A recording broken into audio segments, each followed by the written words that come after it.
Bip Radio, l'invité. Je suis Sadi Boumaron, je suis le directeur du bureau Afrique subsaharienne de Reporters sans frontières et nous sommes basés à Dakar. Pour commencer, quels sont les pays les plus dangereux pour les journalistes actuellement dans le monde? Il apparaît pour cette année que la situation de la liberté de la presse est très grave dans 31 pays, est difficile dans 42 pays, est problématique dans 55 pays dans le monde et bonne dans 52 pays. Autrement dit, en termes de chiffres, les conditions d'exercice du journalisme sont mauvaises dans 7 pays sur 10 et satisfaisantes seulement dans 3 pays sur 10. Il y a des pays vraiment où c'est compliqué. Le bas du classement cette année connaît des changements avec le trio de fin qui est composé des pays comme le Vietnam, 178e cette année et qui a, disons, parachevé sa chasse aux reporters ces années dernières. Il y a aussi la Chine qui est 179e, qui a chuté même de 4 points et qui est toujours considérée comme la plus grande prison pour les journalistes dans le monde. Il y a aussi la Corée du Nord qui est 180e, c'est le pays le plus difficile.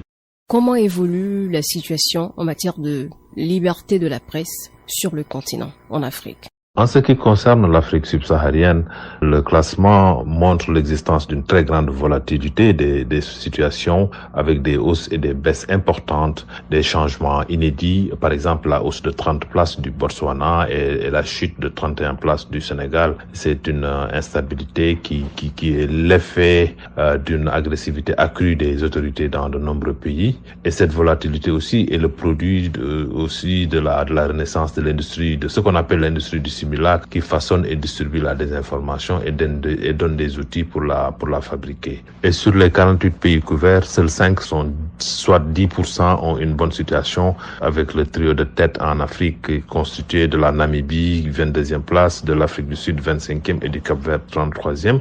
Et ce qu'on constate aussi, c'est que près de la moitié des pays africains, soit presque 45%, sont dans une situation problématique dans le domaine de la liberté de la presse. Le Burkina Faso, 58e place, qui a perdu 17 places. Et l'exercice du journalisme est difficile dans 19 pays africains. En Afrique, l'Érythrée et Djibouti occupent les dernières places du classement.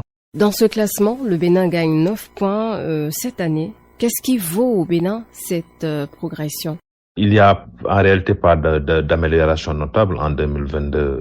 On a vu que le paysage médiatique au Bénin est resté diversifié, mais il n'y a pas encore vraiment de groupe de presse viable du point de vue un peu de la constitution des groupes de presse. Le cadre légal aussi est resté ancré. Le code de l'information du Bénin, qui dépénalisait pratiquement les délits de presse, continue d'être contourné pour l'utilisation un peu du code du numérique, ce qui est toujours problématique dans ce pays-là. D'ailleurs, il y a même un journaliste qui a été arrêté, mais bon, ce n'est pas le seul. Il y a eu aussi un autre correspondant de presse d'une télévision internationale qui avait été arrêté en 2022 aussi. Ça, il faut le mettre. Et depuis 2016, les journalistes ont un accès limité aux données relatives à la situation sécuritaire et aux contrats miniers, par exemple. Ça, c'est des points de régression du Bénin qu'il faut faire ressortir. Et de nombreux médias également, on a l'impression, s'abstiennent de critiquer ouvertement le gouvernement afin d'éviter soit une fermeture. On recense que s'il y a toujours la question de l'accès à l'information, notamment au nord.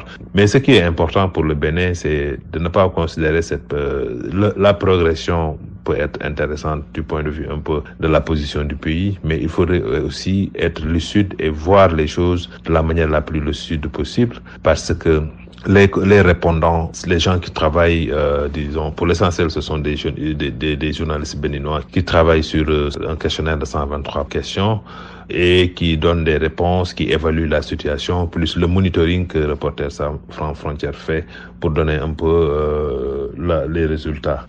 À Reporters sans frontières, ce que nous considérons comme des éléments palpables qui montrent que pratiquement il faudrait d'abord de plus en plus qu'il y ait davantage un peu de dialogue entre les médias et les autorités pour pouvoir un peu asseoir les bases d'une liberté de la presse davantage féconde et qui puisse être bénéfique aux populations.